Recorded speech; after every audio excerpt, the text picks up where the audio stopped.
Well, good morning. Good morning. I was just watching this TED presentation. First of all, this was not supposed to be the way that I entered on stage. I was supposed to enter from below, but then they said you can't fit below the stage, so I finally just walked on. Yeah. And the hydraulic team just said, oh, we can't take a chance. Yeah. But I was just watching the last TED talk, and it said that, it was talking about the waste of life. Aren't you going to put that ticker on? I'll go on for 18 hours otherwise. So, it spoke about the waste of life. And my philosophy in life is very simple. Life is a waste of time. Right? Life is a waste of time, and time is a waste of life. So why not waste all your time and have the time of your life? So that's what you're going to do in the next 10 minutes. When they first called me and they said that we're calling you for a TEDx talk, I was actually confused because I thought I was getting a taste of my own medicine because I play pranks on people all the time. I'm like, TEDx, yeah, right. And then they called up again, because I've been watching TED Talks all this while on YouTube, and I was like, there were a lot of inspirational talkers on there, and people who had really done something. And when they called me, I was like, dude, this is a prank. It can't be real. So I went back, I just hung up, and then Himanshu called up again, and he said, so you have to come, and I was like, okay. And that actually set me back, because it really put a lot of things in my life that I've done in perspective, because the last 1 month, more than anything else, has been a journey of myself within myself. Sometimes what happens is that in the daily rigmarole of work, although it does look like, radio jockeys are very creative people, it's a lot of fun, it's only fun, it's not very fun. Your bosses do call you, before your appraisals. Yeah, so you get to hear a lot of things. So it was a journey, and I had to go back from the time that I was born. So in the next 10 minutes or so, I'm going to try and tell you what I've done in 34 years. That's going to be tough, but I'll try. So I've always been in Delhi. And I love this city, I love this country. And a lot of times, whenever I've had an opportunity, people have asked me whether they want me to relocate to another country. And the only reason that I've never moved is I'm just too much in love with this country. I think everything about India is right, everything about Delhi is right. If there are a few changes that we need to make, it's only one person that we need to change, and that person is the man in the mirror. So we need to do that. I come from a very multilingual, multicultural, multi-religious family. People sometimes call me crossbreed because they can be like, wait a minute, you're celebrating this festival too? I'm like, yeah, because I'm from there too. And like, how can you be from all these places? I said, can't you see the size? I'm almost like omnipresent. Yeah. So my parents come from different cultures, from different religions, from different regions, and that I think was a big positive in my upbringing, because it just taught me how to be sensitive towards each culture, towards people coming from different regions, and that also made me love people from every part of the world, every part of the country. And that's how this entire thing on radio actually started. I started when I was 4 years old. That was my first, I started with theatre. I played an angel. Doesn't look like yeah. But yeah. So I started when I was 4 years old. I played an angel in a play. And of course you know what happened to the play then. Right. So theatre was my first love. I always wanted to act. Until then, if you ask me, a lot of people say that, oh, you've achieved something. I'm like, no, I haven't achieved anything because I'm still struggling. I'm struggling to get that first break. I haven't acted in a movie. I've always wanted to be in Bollywood. I always wanted to act. Everyone in India, by the way, wants to be in Bollywood, whether they want up or not, right? So if you walk up to them in a closet and say, okay, listen, we are offering you a role in a movie, they'll all say yes. Why, of course. I've been waiting for this. Yeah. So I've always wanted to act. And when radio happened, it just happened by chance. There was this friend of mine in college, my junior, and I used to call her at her home. I was trying to woo her. She wouldn't get wooed. Yeah, maybe because I didn't look like an angel. Yeah, but her mom used to keep telling me, she used to say, Jonathan, I think you should be an RJ. And in those days, radio jockeying was just a part-time business in the year. So you would do like half an hour a show, like a week, and that's about it. So I thought that she's trying to be mean. That the good for nothing that you are, you'll eventually land up in a job where you work 2 hours in a month. That's what you're good for. Yeah? So that's what I thought. But it just kept going on. One day my maternal uncle told me, you're waiting for your college results, why don't you give this a shot? So I went and auditioned and I finally got it. So I don't know why till date. But having said that, I love what I do. Why I love radio so much is radio allows you to connect. In today's world, it becomes so difficult to connect with people. And it's that one medium where I connect with millions, as they said. Yeah, but lots of people every day. And it's a very humbling experience. People start trusting you for everything. People start calling you for everything. From what they should name their kid, to what car they should buy, to talking bad things about their spouses. Yeah, but all that is like part and parcel of the job. But it's a very humbling experience. So when I started doing radio, I hadn't thought that I would come so far. I hadn't thought that I would do radio for so long. It's been almost 14 years now that I've been doing radio. And in Delhi, when Private FM started, I was the first voice that went on air. And even on that day, I remember when I started, I thought, maybe a year or so, maybe this will be fun. And then I will move on, I will act. So is it that I'm in radio because I haven't got an acting assignment? No, not that. But the entire medium just gets to you.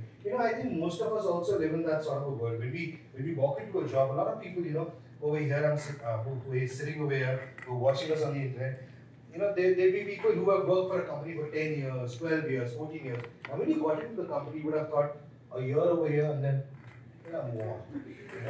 But that doesn't mean that you haven't done much in life. That just means that you fell in love with what you're doing so much. Maybe that is your calling. So a lot of times when people call me up, they're like, I'm not too sure whether I'm doing the right thing in life. And I ask them why. They say, because I've been doing the same thing for 10 years. And that's what I tell them. I've been doing RJ for 14 years. And then they ask a question, of course, which really sets you back. Like, aren't you bored? I'm like, no, I'm not. Hopefully. And then you go back home and then you ask yourself, am I bored?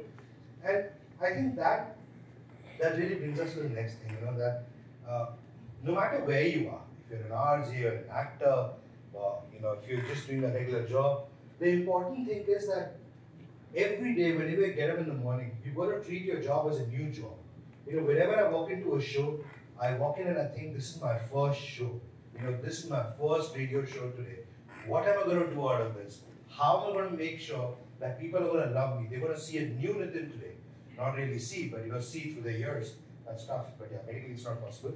But so the idea is that every day of your job, you've got to treat it like a new day. And that's what I've always been trying. A lot of stuff happens on radio. We do a lot of stuff. Most of it is fun. It's not all fun. We do a lot of serious stuff. We'll get there. But I want to play one thing right now. This is what I'm known best for. I play a lot of pranks on radio, and it's called Khurafati. And the reason why I started doing pranks was I just felt that there is so much happening around us. I mean, if you go out on the streets in Delhi, the moment your car just, even if someone just overtakes from the left side, the kind of tolerance level that all of us have today is not even negligible. It's probably somewhere in the negatives. And we just need an opportunity to vent out our anger, to vent out our frustrations on anyone on the road. We sometimes forget, maybe the other person who we just had a fight with wasn't the best of moods. Maybe he's just had a baby girl today. And he's so happy, he's ecstatic, and he's going and telling the world that, I've had a baby girl, this is the best day of my life. And what do? We just stop the car in the middle of the road and give one back.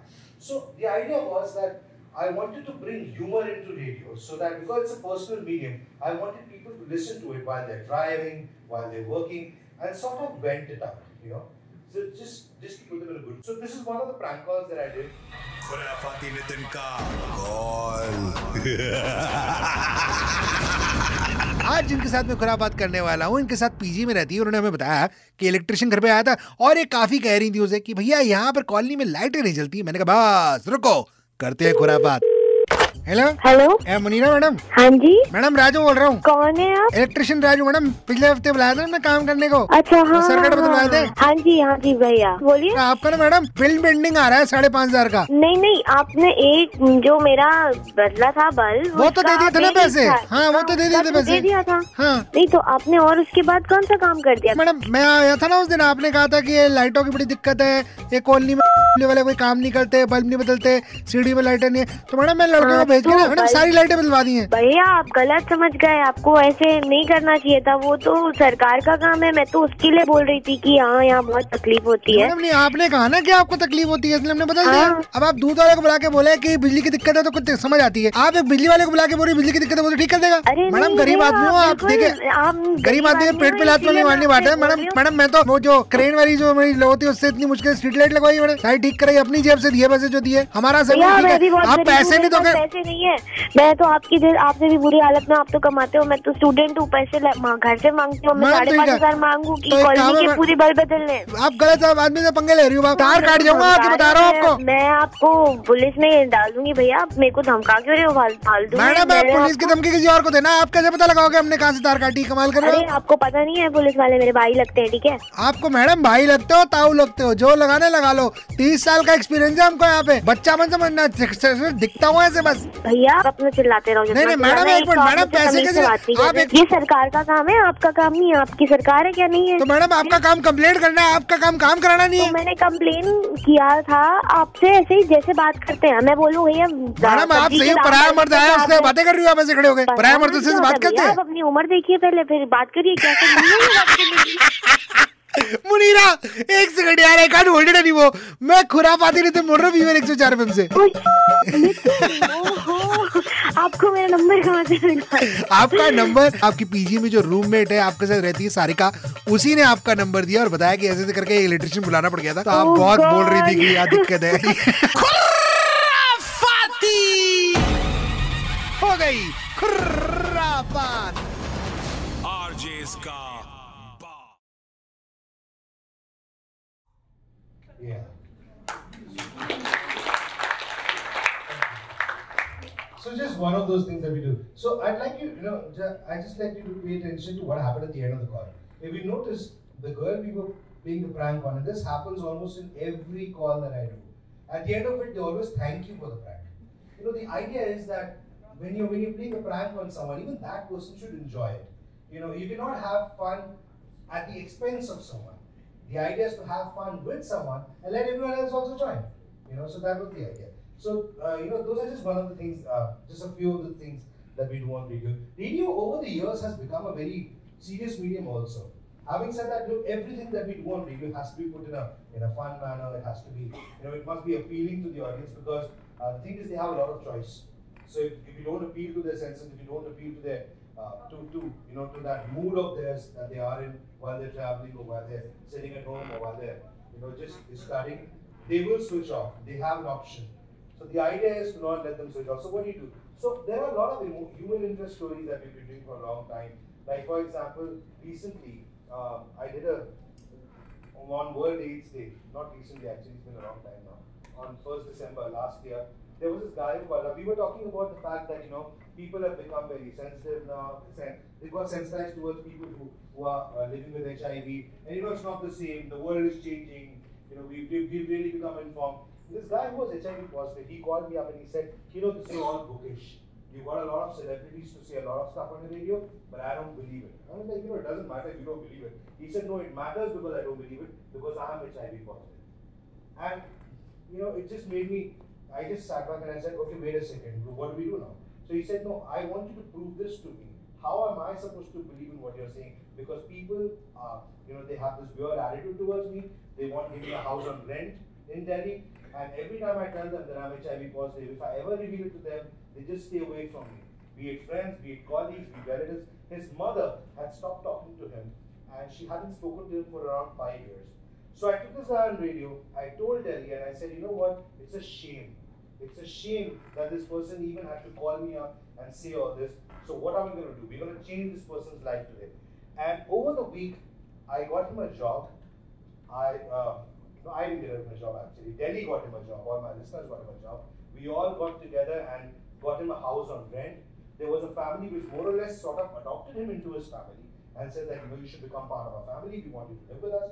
So he stays with them now. His mother called up. His mother was guilty of not having spoken to him for 5 years. The entire thing was a very emotional moment, when they finally spoke. And in fact, it was one of those, rare moments when, while doing the link, I couldn't hold back also. I just hold back my tears, and it was a very emotional moment. So those are the kind of things that radio has started doing.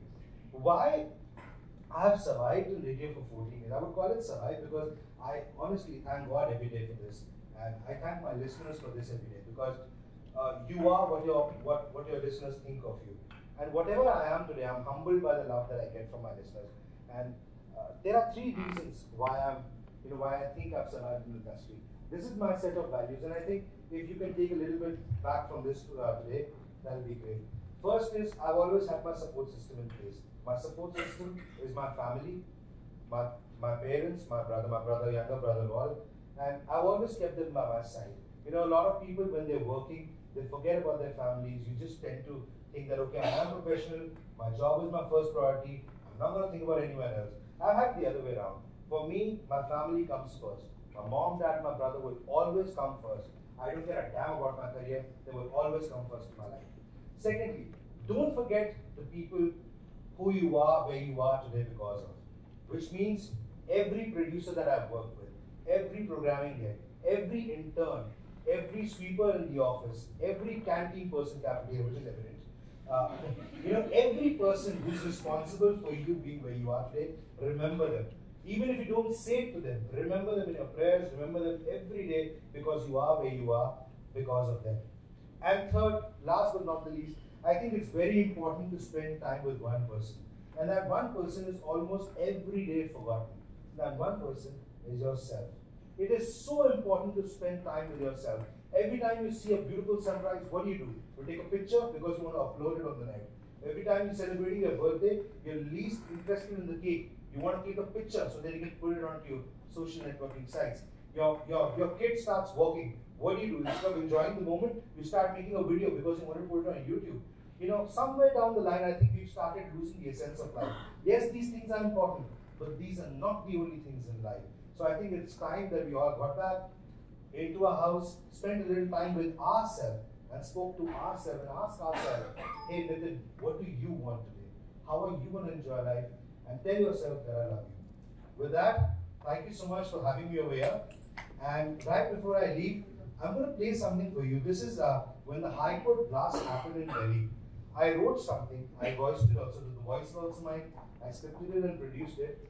Why I'm playing it for you today is that I want you to see how radio has changed over the years. It is not only about fun and frolic, it's not only about pranks. So this is something which is very close to my heart. It's the closest thing to my heart that I've ever done on radio. So I want to play this right before I leave.